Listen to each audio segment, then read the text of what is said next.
बहुत बड़ा फर्क है, बिल्कुल फर्क है। जिस तरह से हादसे हो रहे हैं और जिस तरह से बेटियों को कुचला जा रहा, मारा जा रहा, जिस भी हमारे समाज में तो आज भी वैसी ही स्थिति है जिस तरह से पहले थी। और जो पढ़े लिखे नहीं है शहर में आ गए वो थोड़े बहुत बचे हुए हैं, लेकिन गांव में आज भी वही स्थिति है। वैसे ही हो रहा है जो पहले ज़माने में होता था। बस ये दिखा रहे कि नहीं जी हम आपके लिए ये कर रहे हैं, आपके लिए वो कर रहे हैं। बस कथनी और करनी में बहुत ज़्यादा अंतर। जिस तरीके से अब पढ़ाई में ध्यान अगर हम पढ़ेंगे तभी तो हमें पता चलेगा कि ये सच है और ये झूठ है। बहुत सी चीज़ें ऐसी होती है जो हम अपनाते जा रहे हैं, लेकिन हमें उसका अर्थ ही नहीं पता है कि क्या होने वाला है, इसके बाद क्या है, इसके बाद क्या होगा।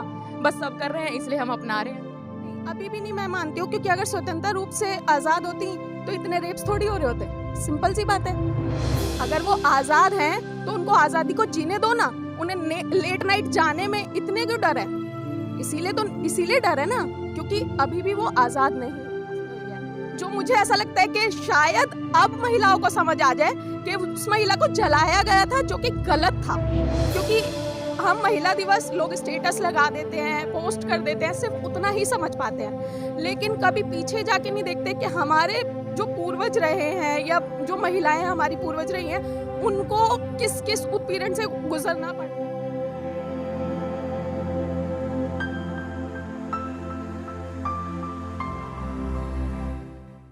नमस्कार, आप देख रहे हैं एनबी न्यूज़ 24x7 नीलम बोध के साथ। और आज हम दिल्ली के समता बुद्ध विहार पश्चिमपुरी में, जहां पर कि आज एक भव्य कार्यक्रम का आयोजन किया गया था। मेरे साथ में कुछ महिलाएं हैं, उन्हीं से जानना चाहूँगी, क्योंकि आज पूरा भारत देश ही नहीं बल्कि पूरा विश्व अंतर्राष्ट्रीय महिला दिवस के रूप में सेलिब्रेट कर रहा है। तो जानना चाहूँगी इन्हीं महिलाओं से, क्या आज सही मायने में जो अंतर्राष्ट्रीय महिला दिवस है वो कितना चरितार्थ नजर होता आ रहा है, धरातल पर उसके क्या मायने हैं और मंचों पर क्या मायने हैं? मैडम, आपका स्वागत है एनबी न्यूज़ में। हाँ जी। मैडम, जानना चाहूँगी आज जिस तरह से पूरे भारत देश में नहीं बल्कि पूरे विश्व में अंतर्राष्ट्रीय महिला दिवस मनाया जा रहा है, तो इसको किस तरह से देख रहे हैं? मनाना तो चाहिए अंतर्राष्ट्रीय महिला दिवस सावित्रीबाई फुले के नाम पे, पर ऐसा कुछ हो नहीं रहा है। सभी लोग बोल रहे हैं कि विद्या की देवी कौन है, तो सरस्वती बुलाते हैं, पर जिस महिला ने बिना किसी सपोर्ट के अपने पति के संरक्षण में महिलाओं के लिए स्कूल खोले हैं और आज सीएम से लेकर के पीएम तक के और चपरासी से लेकर के कहाँ तक के पहुँच गई महिला, पर महिला को ये नहीं पता कि उसकी शिक्षा की गुरु कौन है, शिक्षा की देवी कौन है।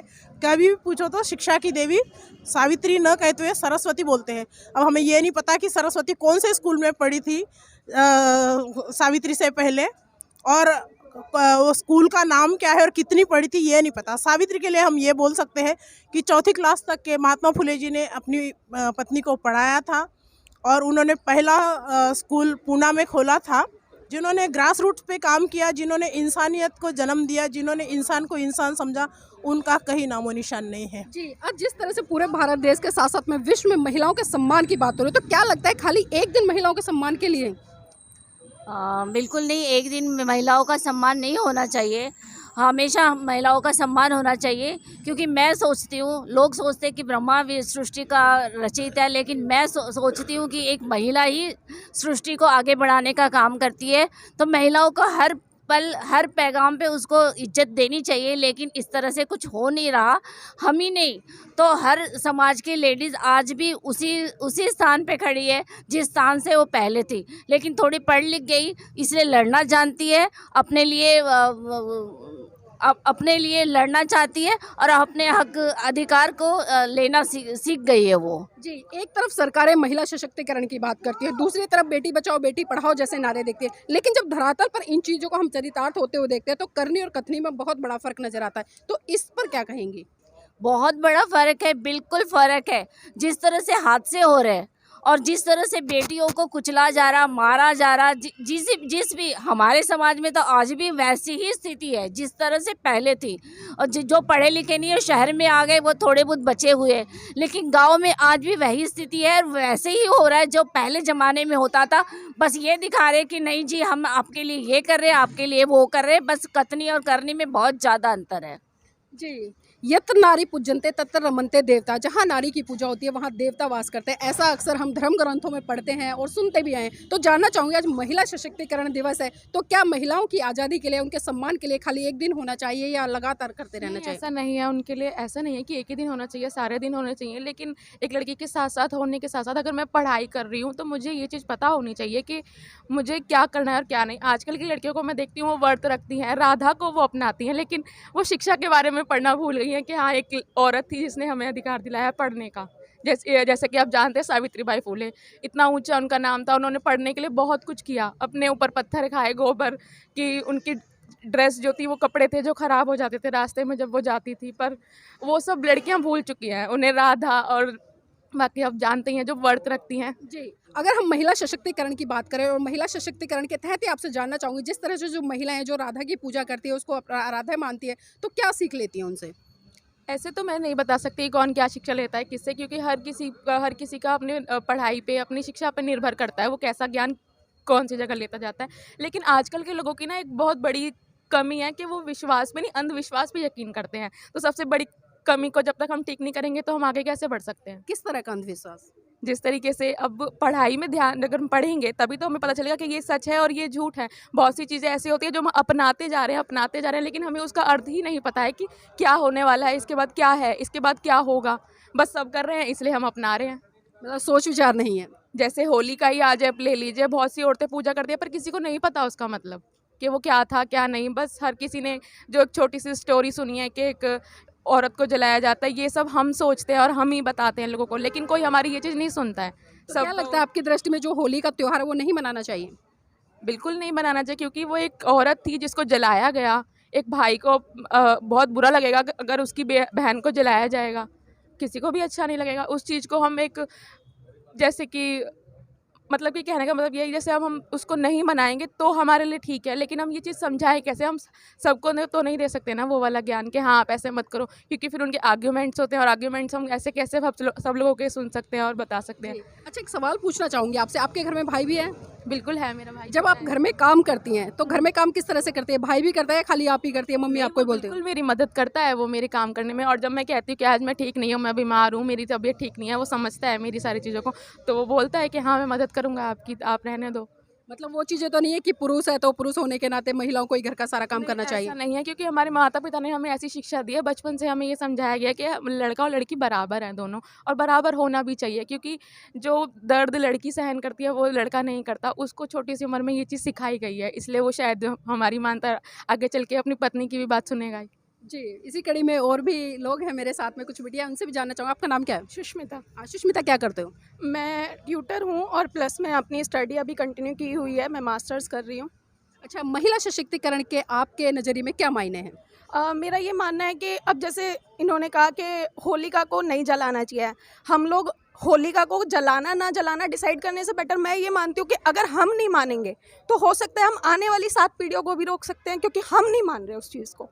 और जब आने वाले टाइम में हम अपनी पीढ़ियों को रोकेंगे तो वो अपनी 7 पीढ़ियों को रोकेंगी, और इसी तरीके से हम उसको ऊपरता को एक विराम देने का काम कर रहे हैं। तो मेरे हिसाब से सशक्तिकरण धीरे धीरे होता है, और हम चाहते हैं कि सबको करने से पहले हम खुद को रोकें, तो वो ज़्यादा बेटर रहेगा।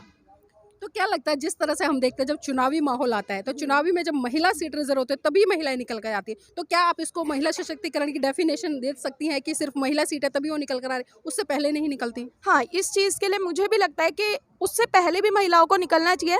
और जैसे कई बार देखा जाता है कि महिलाएं ग्राउंड लेवल पे जाने की जगह, उस टाइम पे भी ग्राउंड लेवल पे जाने की जगह क्या करती हैं, अपने ही कुछ नीचे जो एम्प्लॉय होते हैं, जो नीचे के लोग होते हैं, अधिकारियों को भेज दिया जाता है कि आप देखो, लेकिन उनको ही वो चीज़ देखने की ज़रूरत होती है, क्योंकि उस पोस्ट पे उन्हें जाना है, उस ग्राउंड लेवल पे वो जब तक नहीं पहुंचेंगी। जैसे अभी रिसेंटली हमारे यहाँ पे निगम पार्षद के चुनाव हुए थे, तो मैंने ये चीज़ नोटिस की कि हमारे यहाँ की जो बीएसपी की पंजाबी बाग से जो महिला खड़ी हुई थी, उन्होंने झुग्गियों में और जो जितना भी स्लम एरिया था वहाँ जाके अपना प्रचार किया, लेकिन बाकी जितने भी कैंडिडेट थे महिलाएं, उन्होंने वहाँ जाकर एक बार गए हैं, साथ में मीडिया लेकर गए हैं, लेकिन उस चीज़ को सिर्फ और सिर्फ एक तरीके से मुद्दा उठाना और मुद्दे को एक निश्चित परिणाम तक ले जाना, दोनों में बहुत अंतर होता है। तो वो उस निश्चित परिणाम तक ले जाने का कार्य नहीं कर पा रहे हैं। जी, जिस तरह से भारत देश में महिला दिवस मनाया जा रहा है, क्योंकि लोग बड़े महिलाओं के सम्मान की बात कर रहे हैं, उनकी आज़ादी की बात कर रहे हैं, समानता की बात। सॉरी मैं इंटरप्ट करने के लिए, लेकिन एक बहुत अच्छी चीज़ आज हुई है। एक महिला के साथ अत्याचार हुआ, उसे जलाया गया और उसी दिन आज महिला दिवस आया। एक बहुत अच्छी चीज़ इतिहास में हुई है, जो मुझे ऐसा लगता है कि शायद अब महिलाओं को समझ आ जाए कि उस महिला को जलाया गया था, जो कि गलत था। क्योंकि हम महिला दिवस लोग स्टेटस लगा देते हैं, पोस्ट कर देते हैं, सिर्फ उतना ही समझ पाते हैं, लेकिन कभी पीछे जाके नहीं देखते कि हमारे जो पूर्वज रहे हैं या जो महिलाएं हमारी पूर्वज रही हैं, उनको किस किस उत्पीड़न से गुजरना पड़ा। जैसे अभी उन्होंने बताया कि सावित्रीबाई फुले जब शिक्षा के लिए जाती थी तो उन्हें गोबर खाना पड़ता था, कि उनके मुंह पे ऐसे फेंक दिया जाता था, और साथ में उच्च स्तर की जो चीज़ें थी वो लोगों तक नहीं पहुंच पा रही थी उस टाइम पे, और जितनी भी ब्राह्मणवादी महिलाएं थी वो भी उनको समर्थन नहीं दे रही थी, ये जानते हुए कि हाँ उनको भी अगर वो शिक्षित हो रही हैं नीची जाति की होके, तो हम तो ब्राह्मण हैं। उन्होंने इस चीज़ को सोचकर भी उन्हें सपोर्ट नहीं किया। आज हम देखते हैं कि समाज में बहुत सारी महिलाएं, चाहे वो पढ़ी लिखी है, इंजीनियर, डॉक्टर है, जज है, इंजीनियर, कुछ भी है, हम देखते हैं कि वो कर्मकांड, पूजा पाठ और ऐसी काल्पनिक चीज़ों में बहुत ज़्यादा उलझी रहती है जिनसे उनका कोई वास्ता नहीं होता। लेकिन अगर बात करें जिस महान व्यक्ति के कारण उनको सारे हक अधिकार मिले, यहाँ तक क्या जो वो नौकरियाँ भी कर पा रही हैं उस महान व्यक्ति के कारण कर पा रही है, तो उनको कभी श्रेय देती नजर नहीं आती। ऐसा क्यों? ऐसा जैसा कि आपने बोला, इसके दो कारण हैं। एक, जैसा कि मेरे पापा मुझे समझाते हैं, शुरू से उन्होंने समझाया है कि कभी भी, जैसे हमारे बुद्ध उसमें समझाया जाता है कि कभी भी वो मत पढ़ो जो लिखा गया है। जैसे कि कहा जाता है कि बुद्धिज़्म में कही जाती है ये बात कि किसी भी चीज़ को इसलिए मत मानो क्योंकि हमारे पिता ने मानी, क्योंकि हमारे पूर्वजों ने मानी, उसको इसलिए मानो क्योंकि वो तुम्हारे तर्क संगत पे सही उतरती है, तो ही उसको मानो। तो वही चीज़ है जो उन्होंने लिखा हुआ सुना है, पढ़ा है, से वो उसी को फॉलो करते आ रहे हैं। उन्होंने तार्किक तौर पे उस चीज़ को सोचा ही नहीं है, इसीलिए वो उस चीज़ के लिए, उसको ऊपरता को रोकने के लिए खड़े नहीं हो पा रहे। आज लगता है आपको जिस तरह से महिलाओं की आज़ादी की बात हो रही है, उनके सम्मान की बात होती है, महिलाएं स्वतंत्र रूप से आज़ाद हैं आज? नहीं, अभी भी नहीं मैं मानती हूँ, क्योंकि अगर स्वतंत्र रूप से आज़ाद होती तो इतने रेप्स थोड़ी हो रहे होते। सिंपल सी बात है, अगर वो आज़ाद हैं तो उनको आज़ादी को जीने दो ना। उन्हें लेट नाइट जाने में इतने क्यों डर है? इसीलिए डर है ना, क्योंकि अभी भी वो आज़ाद नहीं है। बहुत से पेरेंट्स अपने बच्चों की पढ़ाई, लड़कियों की खासतौर पे पढ़ाई इसलिए नहीं करवाते हैं क्योंकि उनको ये डर रहता है शायद ये ज़्यादा पढ़ लेगी तो इसे अच्छा रिश्ता नहीं मिलेगा, और अच्छा रिश्ता मिल भी जाएगा तो वो उतने ही रिच होंगे, हम ड्योरी नहीं दे पाएंगे। तो उन चीज़ों के लिए भी तो देखा जाए यही सब कारण तो जिम्मेदार हैं। मतलब आपको लगता है कि जो सरकार है वो दोहरी मानसिकता से बात करते हैं, एक तरफ समानता, आज़ादी की बात करें, महिला सशक्तिकरण की बात करें, और दूसरी तरफ महिलाएं घर से भी निकलते हुए डर रही हैं। एक तरीके से एक्ट 1773 में आया था दोहरी प्रणाली, ये उसी के ऊपर बेस है। दिखाते कुछ है, करते कुछ है। देश की तमाम महिलाओं को क्या संदेश देना चाहेंगे आज के दिन पर? सिर्फ यही कहना चाहूँगी कि अभी भी वक्त है, अगर खुद पढ़ लोगे और खुद सशक्त बन जाओगे तो शायद आने वाले अपनी आने वाली बेटियों की भी ज़िंदगी संवार पाओगे।